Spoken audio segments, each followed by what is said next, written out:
بسم الله الرحمن الرحيم. الله الذي جعل لكم الأرض قرارا والسماء بناء وصوركم فأحسن صوركم ورزقكم من الطيبات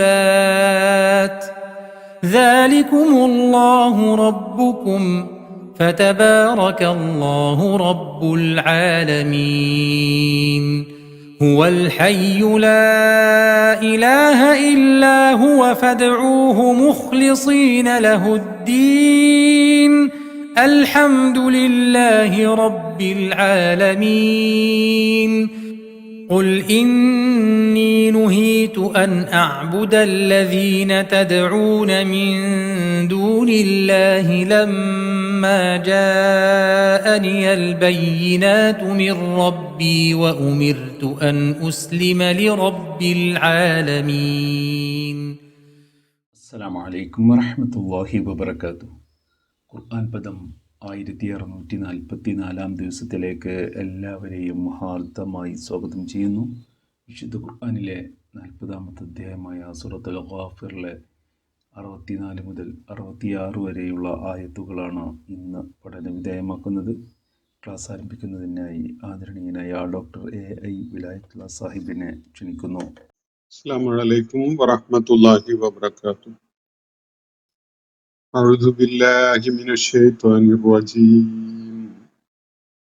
بسم الله الرحمن الرحيم. الله الذي جعل لكم الأرض قرارا والسماء بناء وصوركم فأحسن صوركم ورزقكم من الطيبات ذلكم الله ربكم فتبارك الله رب العالمين هو الحي لا إله إلا هو فادعوه مخلصين له الدين الحمد لله رب العالمين قل إني نهيت أن أعبد الذين تدعون من دون الله لما جاءني البينات من ربي وأمرت أن أسلم لرب العالمين صدق الله العلي العظيم. സൂറത്ത് ഗാഫിറിലെ 64 മുതൽ 66 വരെയുള്ള ആയത്തുകളാണ് ഞാൻ നിങ്ങളെ കേൾപ്പിച്ചിട്ടുള്ളത്.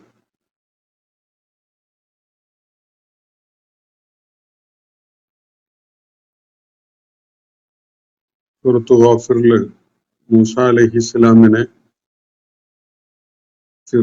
ഫിറൗന്റെയും ഹാമാന്റെയും ഖാറൂന്റെയും ഒക്കെ അടുക്കലേക്ക് നിയോഗിച്ച സംഭവം വിശദമായിട്ട് പ്രതിപാദിച്ചത് നമ്മൾ കാണുകയുണ്ടായി. ആ ഘട്ടത്തില് മൂസാ അലൈഹിസ്സലാം ഒരു വളരെ കടുത്ത പ്രതിസന്ധിയിലകപ്പെട്ട ഒരു സന്ദർഭത്തിലാണ് ഫിറൗന്റെ സമൂഹത്തിൽ പെട്ട ഒരാള് റജുലും മുഅ്മിനും മിൻ ആലി ഫിറൗൻ രംഗത്ത് വന്ന് മൂസാ അലൈഹിസ്സലാമിന് പിൻബലമാകുന്ന വിധത്തിൽ സംസാരിക്കുകയുണ്ടായത്. ആ സംഭവങ്ങൾ വിശദമായി പ്രതിപാദിച്ചതിനെ തുടർന്ന് മക്കയിലെ പ്രമാണിമാരെ അഭിസംബോധന ചെയ്തുകൊണ്ട് ചില കാര്യങ്ങൾ ഉണർത്തുകയും ചെയ്തതിന് ശേഷം ആ നബി സല്ലല്ലാഹു അലൈഹി വസല്ലം അഭിസംബോധന ചെയ്തുകൊണ്ടിരുന്ന ആളുകളെ പൊതുവായിട്ട് അവിടുത്തെ പൊതുജനങ്ങളെ അഭിസംബോധന ചെയ്തുകൊണ്ട് നബി സല്ലല്ലാഹു അലൈഹി വസല്ലം അവരോട് ഉത്ബോധിപ്പിച്ചുകൊണ്ടിരിക്കുന്ന കാര്യങ്ങള് അവരുടെ നിത്യജീവിതവും ജീവിത ചുറ്റുപാടുകളും പ്രപഞ്ച സാഹചര്യവും അവർ നിലകൊള്ളുന്ന ആ നാട്ടിന്റെയും പരിസരത്തിന്റെയും ഒക്കെ പ്രത്യേകതകളൊക്കെ ചൂണ്ടിക്കാണിച്ചുകൊണ്ട് നബി സല്ലല്ലാഹു അലൈഹി വസല്ലം അവരോട് പറഞ്ഞുകൊണ്ടിരിക്കുന്ന കാര്യങ്ങൾ എന്തുമാത്രം പ്രാധാന്യമുള്ളതും അവര് ഉൾക്കൊള്ളുകയും സ്വീകരിക്കുകയൊക്കെ ചെയ്യൽ വളരെ അനിവാര്യമായതുമായ സംഗതിയാണ് എന്നത് വ്യക്തമാക്കുന്ന വിധത്തിലാണ് കാര്യങ്ങൾ വിവരിക്കപ്പെടുന്നത് നമ്മൾ കാണുകയുണ്ടായത്. അതിന്റെ ഭാഗമായിട്ട് പ്രകൃതിയും മനുഷ്യാസ്തിത്വവും ഒക്കെയായി ബന്ധപ്പെട്ട ചില കാര്യങ്ങൾ അള്ളാഹു അവരുടെ ശ്രദ്ധയിലേക്ക് കൊണ്ടുവരുന്നത് നമ്മൾ പിന്നിട്ട ആയത്തുകളിൽ കാണുകയുണ്ടായി. അള്ളാഹുവാണ് മനുഷ്യനെ ഏറ്റവും അനുയോജ്യമായ വിധത്തിൽ സൃഷ്ടിക്കുകയും അവന് ഏറ്റവും യോജിപ്പുള്ള, അവന് ഏറ്റവും ഗുണകരമായ ഒരു ജീവിത സാഹചര്യം നൽകുകയൊക്കെ ചെയ്തിട്ടുള്ളത് എന്ന കാര്യമാണ് പിന്നിട്ട ആയത്തുകളിൽ നമ്മൾ കഴിഞ്ഞ ദിവസം പഠന വിധേയമാക്കിയ ആയത്തുകളിലൊക്കെ ആയിട്ട് അള്ളാഹു ചൂണ്ടിക്കാണിക്കുകയുണ്ടായത്. എന്നിട്ട് അവരോട് പറയുന്നത് ദാലിക്കുമുല്ലാഹു റബ്ബുക്കും, അതാകുന്നു നിങ്ങളുടെ റബ്ബ്, ഖാലിഖു കുല്ലി ഷൈഇൻ, നിങ്ങളുടെ റബ്ബായ അള്ളാഹു ഈ വിവരണങ്ങൾ ഇവിടെ നൽകിയിട്ടുള്ള വിധത്തില് ആ വിവരണങ്ങളോട് ഏറ്റവും യോജിക്കുന്ന ഒരു അസ്തിത്വമുണ്ടല്ലോ, അതാണ് അള്ളാഹു എന്ന് പറയുന്നത് എന്നാണ് വ്യക്തമാക്കിയത്. ഖാലിഖു കുല്ലി ഷൈഇൻ, അവനാണ് സകലതിന്റെയും സ്രഷ്ടാവ്. ലാ ഇലാഹ ഇല്ലാ ഹുവ, അവനല്ലാത്ത മറ്റൊരു ആരാധ്യനുമില്ല. എന്നിട്ടും ഈ കാര്യം ബോധ്യപ്പെട്ടിട്ടും നിങ്ങൾ എങ്ങനെയാണ് ഫഅന്നാ തുഫകൂൻ, നിങ്ങൾ ഏത് വിധത്തിലാണ് വഴി പിഴപ്പിക്കപ്പെടുന്നത് എന്നതാണ് അള്ളാഹു അവിടെ ചോദിക്കുകയുണ്ടായ ഒരു കാര്യം. എന്നിട്ട് തുടർന്ന് അള്ളാഹു പറഞ്ഞത് കദാലിക യുഫകുല്ലദീന കാനൂ ബിആയാതില്ലാഹി യജ്ഹദൂൻ, നമ്മുടെ ദൃഷ്ടാന്തങ്ങൾ, അള്ളാഹുവിന്റെ ദൃഷ്ടാന്തങ്ങളെ നിഷേധിക്കുന്ന ആളുകൾ ഈ വിധത്തിലാണ് വഴി പിഴച്ചവരായി മാറുന്നത്, അല്ലെങ്കിൽ വഴി പിഴപ്പിക്കപ്പെടുന്നത് എന്നതാണ് അള്ളാഹു തുടർന്ന് പറഞ്ഞിട്ടുള്ളത്. അള്ളാഹുവിന്റെ ദൃഷ്ടാന്തങ്ങളെ നിഷേധിക്കുന്ന ആളുകൾ എന്ന് പറയുന്നത് വ്യക്തമായിട്ടും അള്ളാഹു ഇവിടെയും വേറെ പലയിടങ്ങളിലുമായിട്ട് ചൂണ്ടിക്കാണിച്ചിട്ടുള്ള പ്രകൃതിയിൽ അടങ്ങിയിട്ടുള്ള ദൃഷ്ടാന്തങ്ങളുണ്ട്. അവ മനുഷ്യനുള്ള വ്യക്തമായ സൂചനകളാണ്. ആ സൂചനകളെ കണ്ണു തുറന്ന് കാണാൻ ശ്രമിക്കുന്ന ആളുകൾക്ക് മാത്രമേ അള്ളാഹുവിനെ ഉൾക്കൊള്ളാൻ സാധിക്കുകയുള്ളൂ. ആ സൂചനകളുടെ നേരെ, ആ ദൃഷ്ടാന്തങ്ങളുടെ നേരെ, ആ ആയാത്തുകളുടെ നേരെ കണ്ണടച്ച് അവയെ ഉൾക്കൊള്ളാൻ കൂട്ടാക്കാതിരിക്കുകയാണെങ്കിൽ അത്തരം ആളുകൾ പിഴച്ച വഴിയിലേക്ക്, തെറ്റായ ജീവിത ദർശനത്തിലേക്ക് നയിക്കപ്പെടുകയേ ഉണ്ടാവുകയുള്ളൂ എന്നതാണ് അള്ളാഹു ഇവിടെ വ്യക്തമാക്കിയിരിക്കുന്ന കാര്യം. കദാലിക യുഫകുല്ലദീന കാനൂ ബിആയാതില്ലാഹി യജ്ഹദൂൻ, അള്ളാഹുവിന്റെ ആയാത്തുകളെ നിഷേധിക്കുന്ന ആളുകൾ, തള്ളിക്കളയുന്ന ആളുകൾ, അവർ ഈ വിധത്തിൽ വഴി പിഴപ്പിക്കപ്പെടുകയാണ് ഉണ്ടാവുക എന്നാണ് അള്ളാഹു ഇവിടെ വ്യക്തമാക്കിയിട്ടുള്ളത്. അപ്പൊ രണ്ട് സംഗതികൾ ഇവിടെ ശ്രദ്ധ പതിയേണ്ടതായിട്ട് ഉണ്ടായിരുന്നത് നമ്മൾ ഇന്നലെ കാണുകയുണ്ടായി. അതായത് അള്ളാഹുവിന്റെ ദൃഷ്ടാന്തങ്ങളെ അത് ഓരോരുത്തരുടെയും ഓർമ്മയെ മറവി ബാധിച്ച അവസ്ഥയിലുള്ള മനുഷ്യന്റെ ഒരു മനസ്സിന്റെ അവസ്ഥയുണ്ട്. കാര്യങ്ങളെ അതിന്റെ കൂർമ്മതയോടുകൂടി ഉൾക്കൊണ്ട് ബോധ്യപ്പെടുക എന്നൊരു കാര്യം, അതിന് ചില മറവിയുടെ മറയും അല്ലെങ്കിൽ ചില മൂടുപടവും ഒക്കെ ആവരണം ചെയ്തിട്ടുണ്ടാവും പലപ്പോഴും. അപ്പോ ദൈവിക ദൃഷ്ടാന്തങ്ങൾ പ്രകൃതിയിലുള്ള, പ്രപഞ്ചത്തിലുള്ള, മനുഷ്യന്റെ അസ്തിത്വത്തിലൊക്കെ അടങ്ങിയിട്ടുള്ള ദൈവിക ദൃഷ്ടാന്തങ്ങളാണ് മനുഷ്യനെ യാഥാർത്ഥ്യം തിരിച്ചറിയാനും ഉൾക്കൊള്ളാനും ഒക്കെ കാരണമാകുന്ന വിധത്തിൽ അവന്റെ ചിന്തയെ തട്ടി ഉണർത്തുന്നത്. അപ്പൊ ചിന്തയെ തട്ടി ഉണർത്തുന്ന വിധത്തിലുള്ള ദൈവിക ദൃഷ്ടാന്തങ്ങളെ കാണാൻ കൂട്ടാക്കാതിരിക്കുക, അതിനു വേണ്ട ശ്രദ്ധ നൽകാതിരിക്കുക എന്ന ഒരു നിലപാട് സ്വീകരിക്കുന്ന ഒരാളെ സംബന്ധിച്ചിടത്തോളം പിന്നെ തെറ്റായ ജീവിത വഴിയിലേക്ക് തെളിക്കപ്പെടുക എന്നത് വളരെ സ്വാഭാവികമായ ഒരു കാര്യമാണ്. ഈ ഒരു സംഗതി പരസ്പരം ബന്ധമുള്ള ഒരു കാര്യമാണ് എന്നതാണ് അള്ളാഹുവിടെ ചൂണ്ടിക്കാണിച്ചിട്ടുള്ളത്. ദൈവിക ദൃഷ്ടാന്തങ്ങളെ കണ്ണു തുറന്ന് ശ്രദ്ധാപൂർവം മനസ്സിലാക്കി ഉൾക്കൊള്ളുകയും അംഗീകരിക്കുകയും ചെയ്യുക എന്നത് മനുഷ്യന്റെ സ്വാഭാവികമായി സാധിക്കുന്ന ഒരു കാര്യമാണ്. മനുഷ്യന് ആ വിധത്തിലുള്ള ഫാക്കൽറ്റീസ് അള്ളാഹു സുബ്ഹാനഹു വ തആല നൽകിയിട്ടുണ്ട്. ബുദ്ധിയും കാര്യങ്ങളെ വിലയിരുത്താനും അതുപോലെ വിശകലനം ചെയ്ത് മനസ്സിലാക്കാനൊക്കെ ഉള്ള കഴിവ് മനുഷ്യന് അള്ളാഹു നൽകിയിട്ടുണ്ട്. ആ കഴിവുകൾ പ്രയോജനപ്പെടുത്തിക്കൊണ്ട് അള്ളാഹുവിന്റെ ആയാത്തുകളെ, അള്ളാഹുവിന്റെ സൂചനകളെ ഉൾക്കൊള്ളുവാൻ ഒരാള് പരിശ്രമിക്കുന്നില്ലെങ്കിൽ അയാൾ ഏറ്റവും അബദ്ധജടിലമായ, ഏറ്റവും ഫൂളിഷായ ജീവിത മാർഗങ്ങളിലേക്ക് അങ്ങനെ തെളിക്കപ്പെടും എന്നതാണ് അതിന്റെ സ്വാഭാവികത. അപ്പോ തെറ്റായ വഴിയിലേക്ക് ഒരാൾ നീങ്ങുക എന്നതും ദൈവിക ദൃഷ്ടാന്തങ്ങളെ അവഗണിച്ച് തള്ളുക എന്നതും തമ്മിൽ വലിയ ബന്ധമുണ്ട് എന്നതാണ് അള്ളാഹു അവിടെ വ്യക്തമാക്കിയിരിക്കുന്ന ഒരു കാര്യം. മനുഷ്യാസ്തിത്വത്തിന്റെ ഒരവസ്ഥ എന്ന് പറയുന്നത് അള്ളാഹുവിനെ ഈ ഭൗമിക ജീവിതകാലത്ത് ഒരിക്കലും തന്നെ മനുഷ്യന് കാണാൻ സാധിക്കില്ല.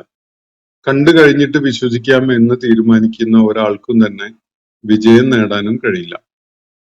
കാരണം അള്ളാഹു അങ്ങനെയാണ് അതിനെ കാര്യങ്ങളെ സംവിധാനിച്ചിട്ടുള്ളത്. ഈ ഭൂമിയിലെ ജീവിതകാലത്ത് അള്ളാഹുവിനെ കണ്ട് ബോധ്യപ്പെട്ട് അള്ളാഹുവിനെ ഉൾക്കൊള്ളുക എന്നത് സാധിക്കില്ല. അതേസമയം അള്ളാഹു എന്ന അസ്തിത്വത്തെ, അള്ളാഹു എന്ന ശക്തിയെ മനസ്സിലാക്കാൻ കഴിയുന്ന, അതിന് നമുക്ക് വളരെയേറെ ഉപകരിക്കുന്ന വിധത്തിലുള്ള അസംഖ്യം പ്രതിഭാസങ്ങൾ അള്ളാഹു ഇവിടെ വിന്യസിച്ചു വെച്ചിട്ടുണ്ട്. അവയെ തിരിച്ചറിഞ്ഞുകൊണ്ടാണ്, അവയെ മനസ്സിലാക്കിക്കൊണ്ടാണ് ഒരാൾ അള്ളാഹുവിനെ ബോധ്യപ്പെടേണ്ടത്. ആ ശ്രമം ഒരാളുടെ ഭാഗത്ത് നിന്ന് ഉണ്ടാവാതെ പോകുമ്പോൾ തീർച്ചയായിട്ടും അയാള് തെറ്റായ വഴിയിലേക്കാണ് തെളിക്കപ്പെടുക എന്നതാണ് വളരെ ലളിതമായ ഒരു കാര്യം ഇവിടെ വ്യക്തമാക്കപ്പെട്ടിട്ടുള്ളത്. തുടർന്ന് ഇന്ന് ഞാൻ നിങ്ങളെ കേൾപ്പിച്ചിട്ടുള്ള 64 മുതൽ 66 വരെയുള്ള ആയത്തുകൾ നോക്കാം. അത് ഇതിന്റെ ആശയപരമായ ഒരു തുടർച്ച തന്നെയാണ്. അല്ലാഹുല്ലദീ ജഅല ലക്കുമുൽ അർള ഖറാറ. ആകസ്മികതകൾ യാതൊന്നും പ്രപഞ്ചത്തിലില്ല എന്നുള്ളത് നമ്മൾ മനസ്സിലാക്കിയിട്ടുള്ളതാണ്. അള്ളാഹു ആണ് നിങ്ങൾക്കായി ഭൂമിയെ വാസയോഗ്യമാക്കി തന്നിട്ടുള്ളത്. ഖറാറാക്കിയിട്ട് ഭൂമിയെ നിങ്ങൾക്ക് ഒരുക്കി തന്നിട്ടുള്ളത് അള്ളാഹുവാണ്. ഖറാർ എന്ന് പറഞ്ഞാല് ഒരു സ്ഥിരതയുള്ള, അതുപോലെ സ്റ്റേബിളായ, മനുഷ്യന് ആശ്രയിക്കാവുന്ന വിധത്തിലുള്ള എന്നൊക്കെയുള്ള അർത്ഥസൂചനകൾ അതിൽ അടങ്ങിയിട്ടുണ്ട്. വാസസ്ഥലം എന്നാണ് നമ്മളതിനെ സാധാരണ അർത്ഥം നൽകപ്പെട്ടതായിട്ട് കാണാൻ സാധിക്കുക. അത് ശരിയായ ഒരു അർത്ഥവുമാണ്. കാരണം അതിൽ നിന്നാണ് ഈ മഖറും ഖറിയയും അതുപോലെയുള്ള പദങ്ങളൊക്കെ വരുന്നത്. അതിന്റെ റൂട്ട് വേർഡ് ഈ ഖറാർ എന്ന ആ 3 അക്ഷരങ്ങൾ ഖാഫും റാവും ആവർത്തിച്ചു വരുന്ന വിധത്തില് ഈ പദം അത് ഒരു സ്റ്റേബിൾ ആൻഡ് കംഫർട്ടബിൾ ആയിട്ടുള്ള ഒരു എബോർഡാണ്, ഒരു താമസ സ്ഥലം എന്നുള്ള നിലക്കാണ് അതിവിടെ സൂചിപ്പിക്കപ്പെട്ടിട്ടുള്ളത്. ഭൂമിയെയാണ് അള്ളാഹു മനുഷ്യന് വാസയോഗ്യമായ ഒരു ഇടമായിട്ട് രൂപകൽപ്പന ചെയ്തു വെച്ചിട്ടുള്ളത്. ഇത് പറയുമ്പോൾ അതെന്തുമാത്രം പ്രസക്തമാണ് എന്നത് മനസ്സിലാക്കാൻ ഭൂമിയല്ലാത്ത മറ്റു ഗോളങ്ങളെ ഒന്ന് പഠിച്ചാൽ മതി. നമുക്ക് സാധിക്കുന്ന വളരെ പരിമിതമായ നിലക്ക് പഠിച്ചാൽ തന്നെ അത് വളരെ എളുപ്പത്തിൽ മനസ്സിലാവും. ഭൂമിയാണ് മനുഷ്യന് കംഫർട്ടബിൾ ആയിട്ട് ജീവിക്കാൻ പറ്റുന്ന വിധത്തില് രൂപകൽപ്പന ചെയ്യപ്പെട്ടിട്ടുള്ളത്. ഇതര ഗോളങ്ങളില് മനുഷ്യൻ വല്ലപ്പോഴൊക്കെ സന്ദർശനം നടത്തേണ്ടി വരുന്നു എങ്കിൽ നമ്മുടെ അതിനുള്ള സാങ്കേതിക വിദ്യയും യാത്രാ സംവിധാനങ്ങളും ഒക്കെ ശാസ്ത്ര അന്വേഷണത്തിന്റെ ഫലമായി അല്ലെങ്കിൽ പരീക്ഷണങ്ങളുടെയൊക്കെ ഫലമായി മനുഷ്യന് ആർജിക്കാൻ കഴിഞ്ഞു എന്നത് ഒരു യാഥാർത്ഥ്യമാണ്. നമുക്കതിനെ പ്രയോജനപ്പെടുത്തിയിട്ട് മറ്റു ഗോളങ്ങളിലേക്ക് പോകാൻ ശ്രമം നടത്തിയാൽ നമ്മൾ വളരെ പരിമിതമായൊരു സമയം അവിടെ തങ്ങേണ്ടി വരുന്നുവെങ്കിൽ പോലും അതിനുവേണ്ടി നമ്മൾ സ്വീകരിക്കേണ്ടി വരുന്ന സജ്ജീകരണങ്ങൾ വളരെയേറെ പ്രയാസത്തോടു കൂടി മാത്രം, വളരെയേറെ പണച്ചെലവോടു കൂടി മാത്രം കൈവരിക്കാൻ കഴിയുന്ന ഒരു സംഗതിയാണ്. അതിന്റെ കാരണം ആ ഗോളങ്ങളൊന്നും തന്നെ അള്ളാഹു മനുഷ്യന്റെ വാസത്തിന് വേണ്ട വിധത്തിൽ സജ്ജീകരിച്ചിട്ടില്ല എന്നതാണ്. അപ്പോ മനുഷ്യവാസത്തിന് ഏറ്റവും യോജിക്കുന്ന വിധത്തിൽ സജ്ജീകരിക്കപ്പെട്ട വിധത്തിലാണ് ഭൂമിയുള്ളത്. എന്നിട്ട് അത് താനെ ഉണ്ടായതല്ല, നിങ്ങളാരും ചെയ്തതുമല്ല, നിങ്ങൾക്കറിയുന്ന ശാസ്ത്രമോ ശാസ്ത്രകാരന്മാരോ ചെയ്തതുമല്ല. മറിച്ച് ഇതിനൊരു ഒരു ഒരു രചയിതാവ്, ഒരു ഓതർ, ഒരു മേക്കർ, ഒരു ഡിസൈനർ ഒക്കെ ഉണ്ട്. അല്ലാഹുല്ലദീ ജഅല ലക്കുമുൽ അർള ഖറാറ, ഭൂമിയെ വാസയോഗ്യമായ വിധത്തിൽ നിങ്ങൾക്കായി ഒരുക്കി തന്നിട്ടുള്ളത് അള്ളാഹുവാണ് എന്ന് വളരെ ഓഥോറിറ്റേറ്റീവ് ആയിട്ട് പറയുകയാണ് ഇവിടെ. താനെ സംഭവിച്ചതൊന്നും അല്ലത്, ആകസ്മികമായിട്ട് അങ്ങനെ ആയിപ്പോയതും അല്ല. ഇത് അള്ളാഹു ഉദ്ദേശ്യപൂർവം ഒരുക്കിയിട്ടുള്ളതാണ് ഭൂമിയെ മനുഷ്യന് വാസയോഗ്യമായ വിധത്തിൽ. അതിനു വേണ്ട സജ്ജീകരണങ്ങൾ ഭൂമുഖത്ത് അള്ളാഹു ചെയ്തു വെച്ചത് സൃഷ്ടിപ്പിന്റെ തുടക്കത്തിൽ തന്നെ, പ്രപഞ്ച സൃഷ്ടിപ്പിന്റെ അതിന്റെ ആശയരൂപീകരണം നടത്തിയ ഘട്ടത്തിൽ തന്നെ അത് ആ നിലക്ക് രൂപകൽപ്പന ചെയ്യപ്പെടാൻ വേണ്ടി ആസൂത്രണം ചെയ്യപ്പെട്ടതാണ് എന്നത് വളരെ വ്യക്തമാണ്. കാരണം ഈ പ്രപഞ്ച സംവിധാനത്തിനകത്ത് ഭൂമിയുടെ സ്ഥാനം, ഭൂമിയുടെ പ്രവർത്തന രീതി, ഭൂമിയും ഇതര ഗോളങ്ങളും തമ്മിലുള്ള ബന്ധം, അകലം, അടുപ്പം, ഈ വക സംഗതികളൊക്കെയും അടിസ്ഥാനപ്പെടുത്തിക്കൊണ്ടാണ് ഭൂമി മനുഷ്യന് വാസയോഗ്യമായ ഒരു സംഗതി, ഒരു ഇടമായിട്ട് മാറിയിട്ടുള്ളത് എന്നത് കാണാൻ കഴിയും. അപ്പോ അല്ലാഹുല്ലദീ ജഅല ലക്കുമുൽ അർള ഖറാറ, നിങ്ങൾക്കായിട്ട് ഭൂമിയെ വാസയോഗ്യമായ ഒരു ഇടമാക്കി വെച്ചിട്ടുള്ളത്, അങ്ങനെ സംവിധാനിച്ചിട്ടുള്ളത് അള്ളാഹുവാണ്. വസ്സമാഅ ബിനാഅ, മാത്രമല്ല ആകാശത്തിന് അവൻ നിങ്ങൾക്കൊരു മേലാപ്പായിട്ടും സജ്ജീകരിച്ചു വെച്ചിരിക്കുകയാണ്. ഇതൊക്കെ ഏത് പൗരാണികനായ മനുഷ്യനും ഉൾക്കൊള്ളാൻ പറ്റുന്ന ഒരു ഭാഷയിലും പദപ്രയോഗങ്ങളോടെയുമാണ് അള്ളാഹു വിവരിക്കുന്നത്. പക്ഷെ ഏത് ആധുനിക കാലഘട്ടത്തിലെയും ശാസ്ത്ര മുന്നേറ്റത്തിന്റെ ഏത് ഘട്ടത്തിലെത്തിയ ആളുകളെയും കാര്യങ്ങൾ കൺവേ ചെയ്യുന്നതിന്, അവർക്കും കാര്യങ്ങൾ കൺവേ ചെയ്യുന്നതിന് ഏറ്റവും അനുയോജ്യമായ പദങ്ങളും ഭാഷാ ശൈലിയുമാണ് ഇതിലുള്ളത് എന്ന് കാണാൻ സാധിക്കും.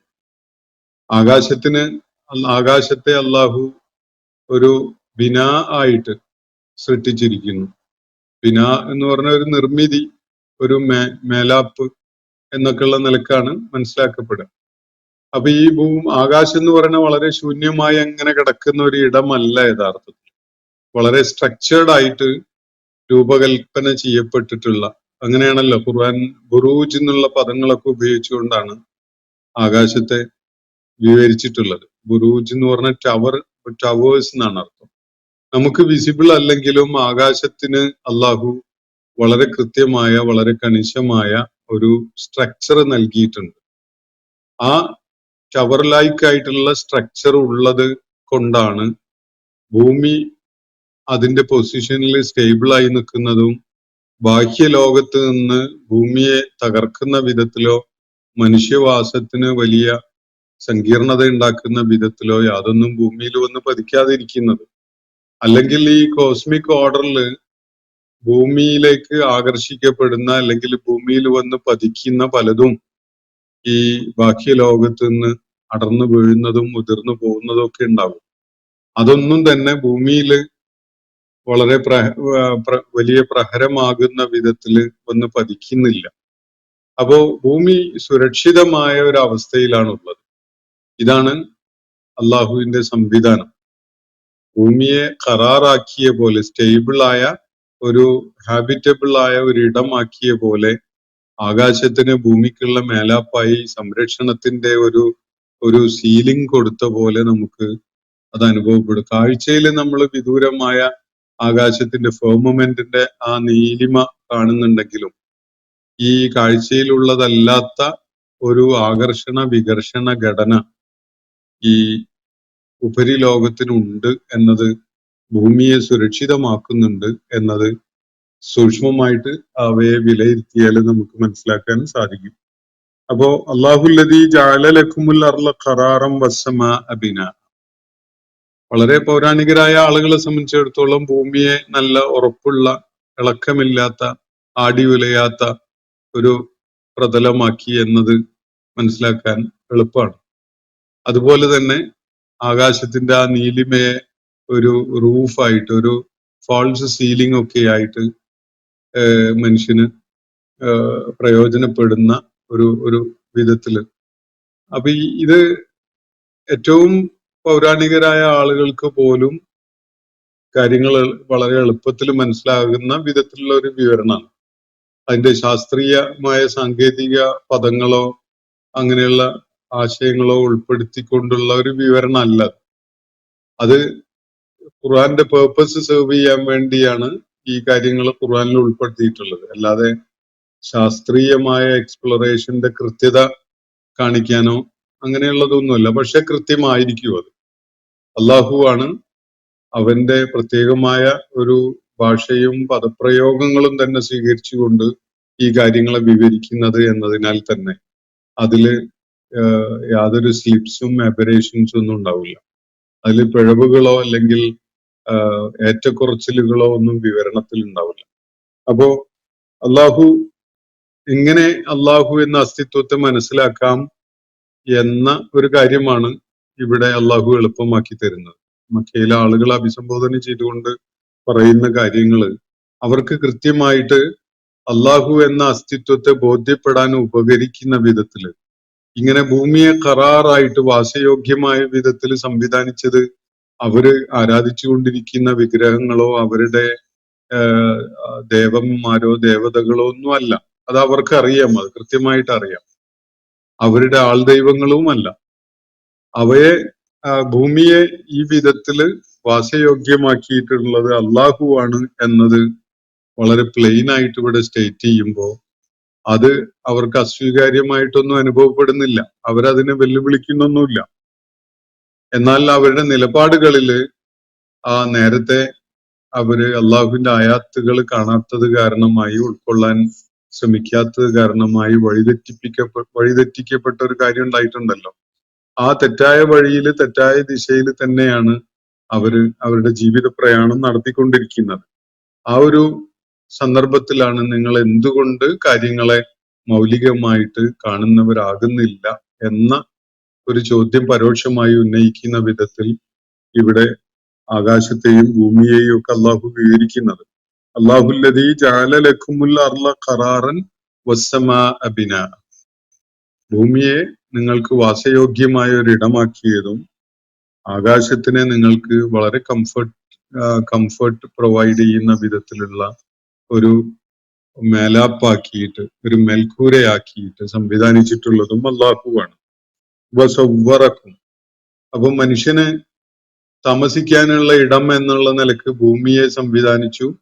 ഭൂമിക്ക് സുരക്ഷിതത്വം നൽകുന്ന വിധത്തില് ആകാശങ്ങളെ അള്ളാഹു, ഉപരിലോകത്തെ അള്ളാഹു സംവിധാനിച്ചു. അതിനുശേഷം അള്ളാഹു പറയുന്നത് വസവ്വറക്കും, അവൻ നിങ്ങളെ രൂപകൽപ്പന ചെയ്തു. നിങ്ങളുടെ രൂപം അവൻ സൃഷ്ടിച്ചു, അല്ലെങ്കിൽ നിങ്ങളെ രൂപകൽപ്പന ചെയ്തു. നിങ്ങൾ ഏത് വിധത്തിൽ ഫങ്ഷൻ ചെയ്യുന്ന ഒരു എൻറ്റിറ്റിയാണ് എന്നത് അള്ളാഹു രൂപകൽപ്പന ചെയ്ത കാര്യമാണ് ഇവിടെ പറയുന്നത്. വസവ്വറക്കും, നിങ്ങളെ അവൻ രൂപകൽപ്പന ചെയ്തു. അപ്പോഴോ അഹ്സന സുവറക്കും, ഏറ്റവും സുന്ദരമായ വിധത്തില്, ഏറ്റവും ആകർഷകമായ വിധത്തിലുള്ള ഒരു രൂപമാണ് നിങ്ങൾക്ക് അവൻ നിങ്ങളെ രൂപകൽപ്പന ചെയ്യുന്ന ആ പ്രക്രിയയിൽ നൽകിയിട്ടുള്ളത്. വസവ്വറക്കും അഹ്സന സുവറക്കും, നിങ്ങൾക്ക് രൂപം നൽകി, രൂപഘടന നൽകിയപ്പോ ഏറ്റവും ഉത്തമമായ, ഏറ്റവും ആകർഷകമായ ഒരു രൂപഘടനയാണ് നിങ്ങൾക്ക് അവൻ നൽകിയിരിക്കുന്നത്. അപ്പോ താമസിക്കാൻ, കഴിയാൻ, ജീവിക്കാൻ ഏറ്റവും അനുയോജ്യമായ ഒരു ഇടം രൂപകൽപ്പന ചെയ്തതിനെ തുടർന്ന് മനുഷ്യന് അവന്റെ ആകാരവും അവന്റെ ശരീരഘടനയും ഒക്കെ നൽകിയ കാര്യമാണ്. അത് ഏറ്റവും ആകർഷകമായ ശരീരഘടന നൽകിയതിനെ കുറിച്ചാണ് അള്ളാഹു ഇവിടെ പറയുന്നത്. തുടർന്ന് വറസഖക്കും മിനത്തൊയ്യിബാത്ത്, അപ്പോൾ മനുഷ്യൻ ഉണ്ടാകുന്നു എന്നതോടുകൂടി അവന്റെ ആവശ്യങ്ങളും ഉണ്ടായി വരികയാണല്ലോ. അടുത്ത കാര്യം അള്ളാഹു പറയുന്നത് വറസഖക്കും മിനത്വയ്യിബാത്ത്, ഏറ്റവും ഉത്തമമായത് അവൻ നിങ്ങൾക്ക് ആഹാരമായിട്ട് നൽകിയിരിക്കുന്നു. വറസഖക്കും, നിങ്ങൾക്ക് അവൻ റിസ്ഖ് നൽകിയിരിക്കുന്നു. മിനത്വയ്യിബാത്ത്, ഏറ്റവും ഉത്തമമായത്.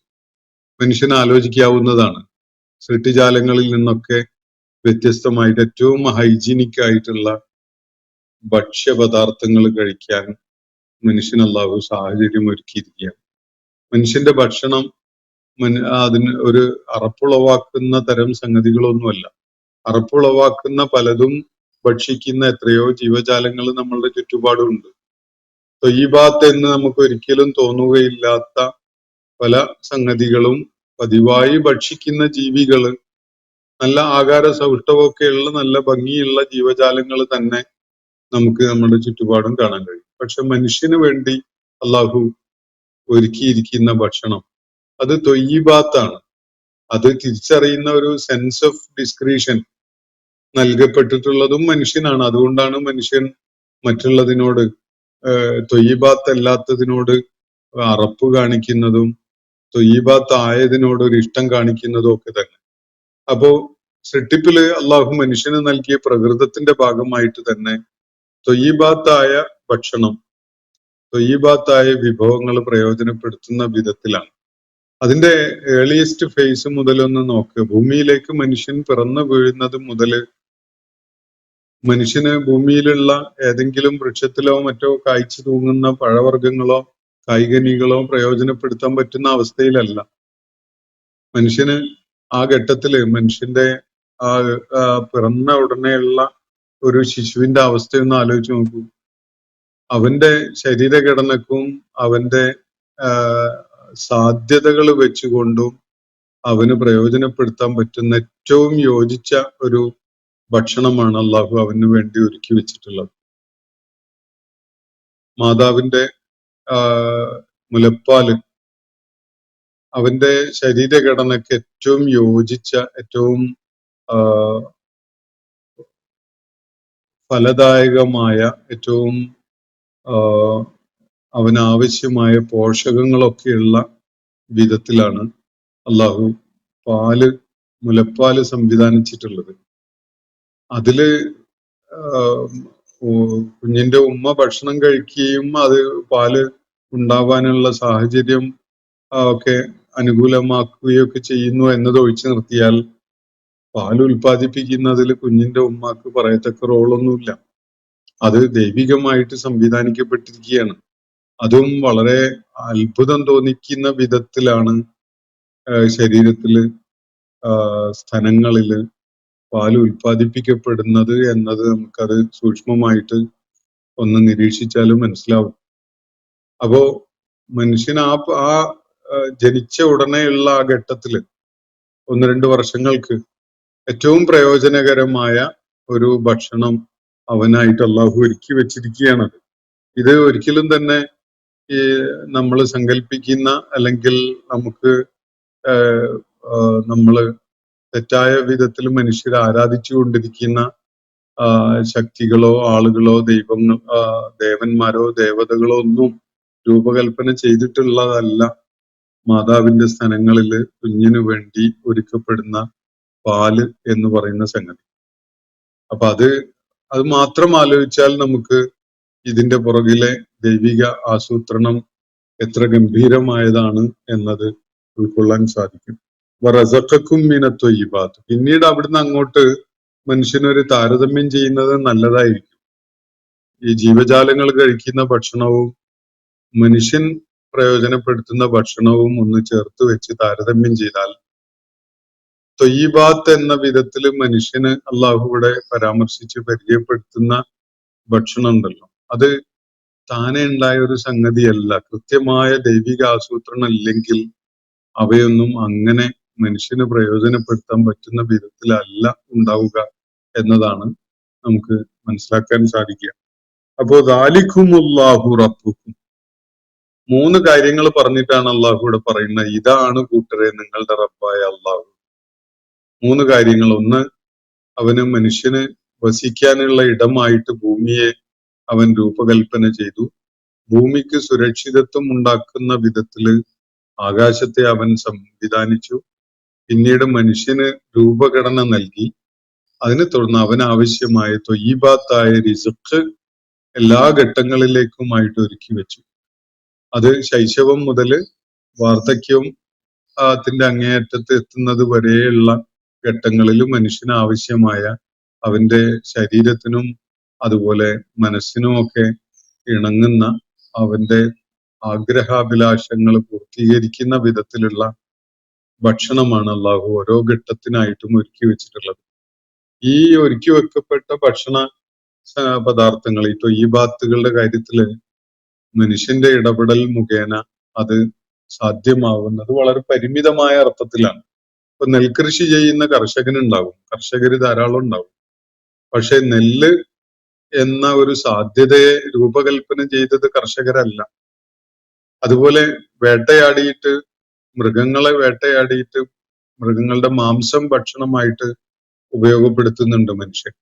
പക്ഷെ മൃഗങ്ങളെ ആസ് സച്ച് രൂപകൽപ്പന ചെയ്ത് അവയുടെ മാംസം മനുഷ്യന് ഭക്ഷ്യയോഗ്യമായ വിധത്തില് രൂപകൽപ്പന ചെയ്തിട്ടുള്ളത് ഒരിക്കലും തന്നെ മനുഷ്യനല്ല, ശാസ്ത്രവുമല്ല. അല്ലെങ്കിൽ ഇവരെ മക്കയിലെ ആളുകൾ ആരാധിച്ചു കൊണ്ടിരുന്ന തരം വിഗ്രഹങ്ങളോ ദേവന്മാരോ ദേവതകളോ ഒന്നുമല്ല. ആരാണ് അതിനെ ആസൂത്രണം ചെയ്ത് ആ വിധത്തിൽ രൂപകൽപ്പന ചെയ്ത് ഉണ്ടാക്കിയിട്ടുള്ളത് എന്നതാണ് അള്ളാഹു ഇവിടെ വ്യക്തമാക്കുന്നത്. അത് വ്യക്തമാക്കിയതിനെ തുടർന്നാണ് അള്ളാഹു പറയുന്നത് ദാലിക്കുമുല്ലാഹു റബ്ബുക്കും. ഈ ഇവിടെ വിവരിക്കപ്പെട്ട കാര്യങ്ങളിൽ എന്തിലെങ്കിലും നിങ്ങളുടെ ആരാധ്യന്മാർക്ക് വല്ല പങ്കുണ്ടോ? ഒന്ന് ആലോചിച്ച് നോക്കൂ. ഭൂമിയെ വാസയോഗ്യമായ ഒരു ഗോളമായിട്ട് മാറ്റിയത് നിങ്ങളുടെ ആരാധ്യന്മാരാണ്.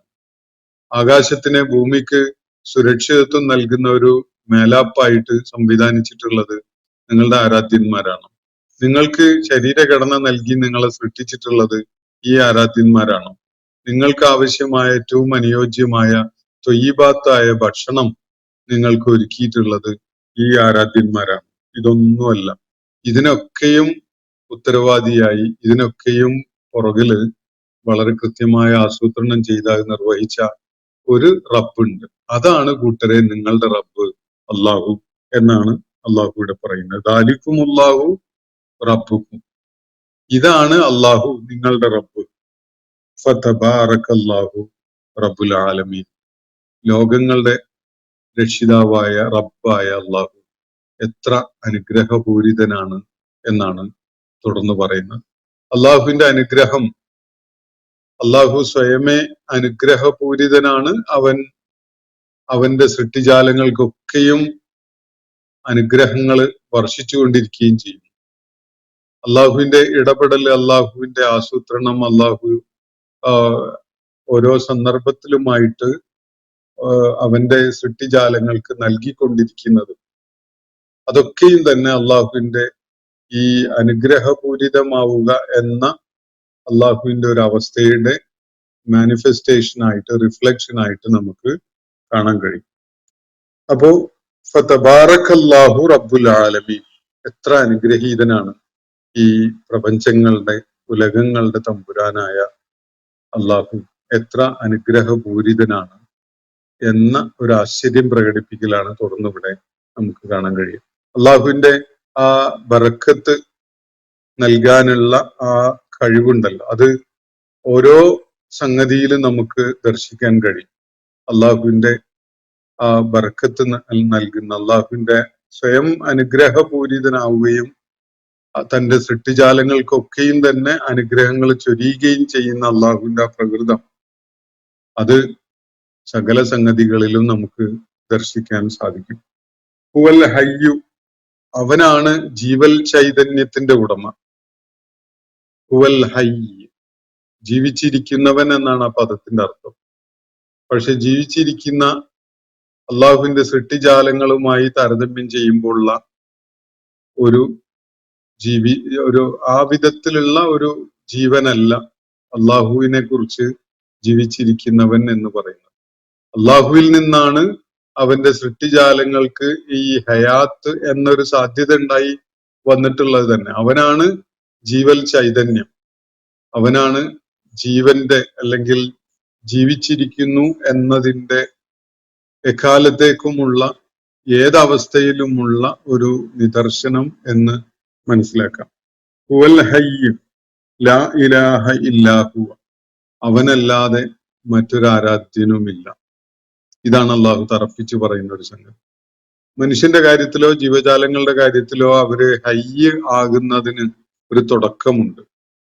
ഹയ്യ് അല്ലാതാവുന്ന ഒരു ഘട്ടവും വരും. ജീവിച്ചിരിക്കുന്നവൻ എന്ന ഒരവസ്ഥ തുടങ്ങുന്ന ഒരു ഘട്ടമുണ്ട്, അവസാനിക്കുന്ന ഒരു ഘട്ടമുണ്ട്. അത് അള്ളാഹു നൽകിയിട്ടുള്ള ഒരു ഔദാര്യം മാത്രമാണ് അവരെ സംബന്ധിച്ചിടത്തോളം. എന്നാൽ അള്ളാഹുവിന്റെ സ്ഥായിയായ അവസ്ഥയാണ് ഈ ഹയ്യ് എന്ന് പറയുന്നത്.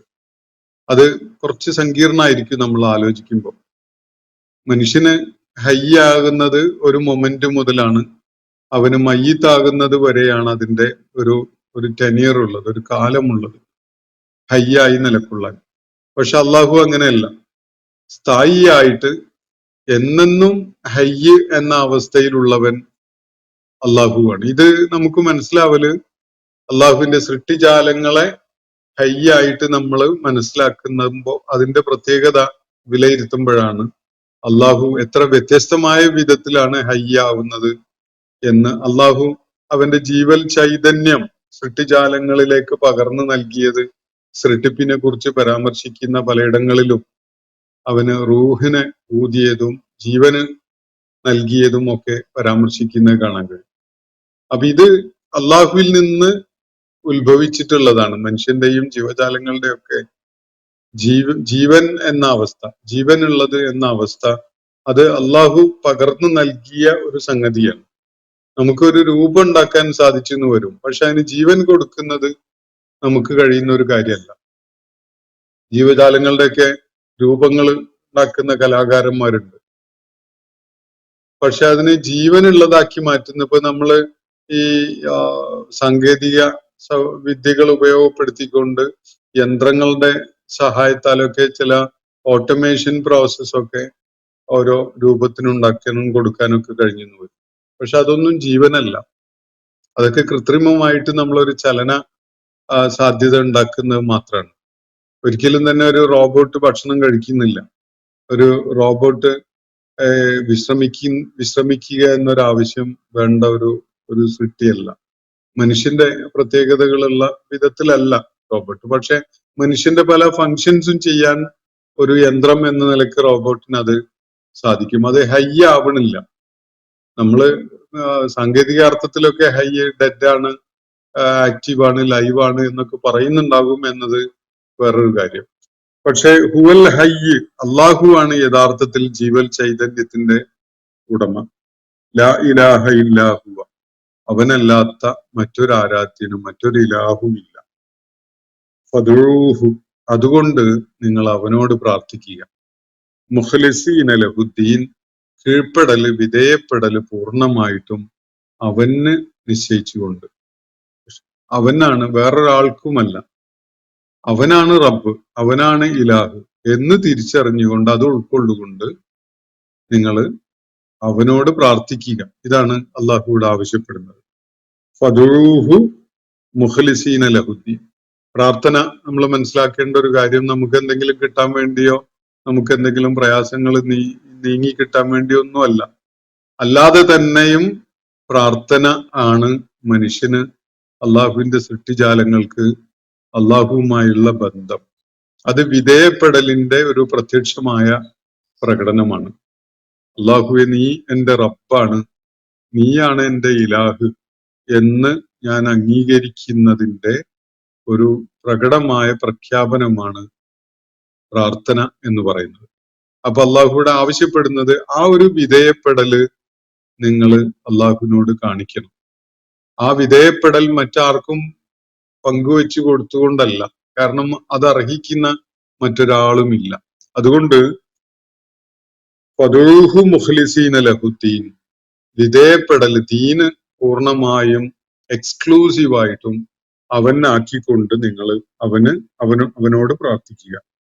അൽഹംദുലില്ലാഹി റബ്ബിൽ ആലമീൻ, ലോകങ്ങളുടെ തമ്പുരാനായ ലോകങ്ങളുടെ റബ്ബായ അള്ളാഹുവിനാണ് സർവസ്തുതിയും.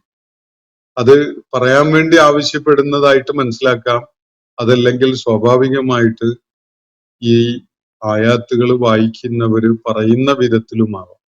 യാഥാർത്ഥ്യം, അവശേഷിക്കുന്ന യാഥാർത്ഥ്യം സ്തുതി കീർത്തനങ്ങൾ അവന് അർഹതപ്പെട്ടതാണ് എന്നതാണ്. അൽഹംദുലില്ലാഹി റബ്ബിൽ ആലമീൻ. അപ്പോ നമ്മൾ ഇന്ന് പഠന വിധേയമാക്കിയിട്ടുള്ളത് സൂറത്ത് ഗാഫിറിലെ 64 മുതൽ ഒരായത്ത് കൂടി ഇതിനോട് ചേർത്ത് നമ്മൾ വായിച്ചു വെച്ചിട്ടുണ്ട്. അത് ഞാൻ വളരെ സംക്ഷിപ്തമായിട്ട് പറഞ്ഞുകൊണ്ട് അവസാനിപ്പിക്കാം. ഇന്നി നുഹീതു എന്നിട്ട് തുടർന്ന് പറയുന്നത് ഇന്നി നുഹീതു, ഞാൻ വിലക്കപ്പെട്ടിരിക്കുന്നു. പ്രവാചകരെ അങ്ങനെ പറയുക. പറയുക, ഇന്നി നുഹീതു, എനിക്ക് വിലക്കുണ്ട്. അൻ അഅ്ബുദല്ലദീന തദ്ഊന മിൻ ദൂനില്ല, അല്ലാഹു അല്ലാത്ത നിങ്ങൾ വിളിച്ച് പ്രാർത്ഥിക്കുന്നവരെ ഇബാദത്ത് ചെയ്യുക എന്നത് എനിക്കൊരിക്കലും പറ്റില്ല. കാരണം എന്നെ സംബന്ധിച്ചിടത്തോളം അത് വിലക്കപ്പെട്ടതാണ്.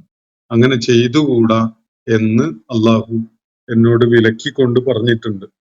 അപ്പോ എപ്പോഴാണ് ലമ്മാ ജാഅനിയൽ ബയ്യിനാത്ത്, വ്യക്തമായ ദൃഷ്ടാന്തങ്ങൾ എന്നിലേക്ക് എത്തിയപ്പോ, എന്നിലേക്ക് വരികയുണ്ടായപ്പോ, ദൈവിക ദൃഷ്ടാന്തങ്ങൾ എന്നിലേക്ക്, വ്യക്തമായ ദൃഷ്ടാന്തങ്ങൾ എന്നിലേക്ക് നൽകപ്പെട്ടപ്പോ അല്ലെങ്കിൽ എന്നിലേക്ക് എത്തിയപ്പോ തന്നെ നിങ്ങൾ വിളിച്ച് പ്രാർത്ഥിക്കുന്ന ഈ വ്യാജ ദൈവങ്ങളെ വിളിച്ച് പ്രാർത്ഥിക്കുന്നതിന്, അവയെ ഇബാദത്ത് ചെയ്യുന്നതിന് എനിക്ക് വിലക്ക് ഏർപ്പെടുത്തപ്പെട്ടിട്ടുണ്ട്. കാരണം അത് അബദ്ധമാണ്, തെറ്റായ സംഗതിയാണ്, അതൊരിക്കലും ചെയ്തുകൂടാ എന്നാണ് എന്നോട് പഠിപ്പിക്കപ്പെട്ടിട്ടുള്ളത്.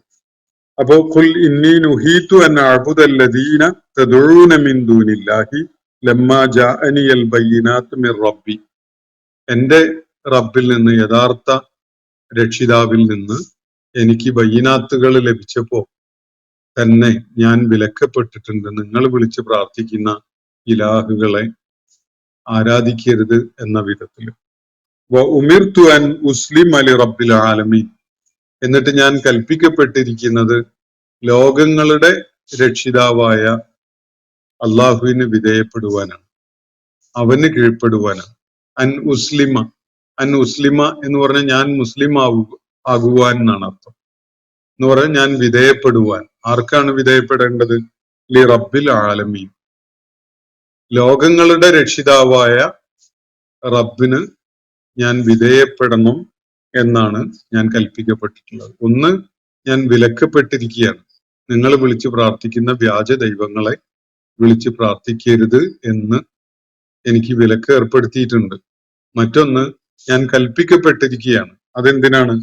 ലോകങ്ങളുടെ രക്ഷിതാവായ അള്ളാഹുവിന് ഇബാദത്ത് ചെയ്യാനും അവന് വിധേയപ്പെടുവാനുമാണ് ഞാൻ കൽപ്പിക്കപ്പെട്ടിരിക്കുന്നത്.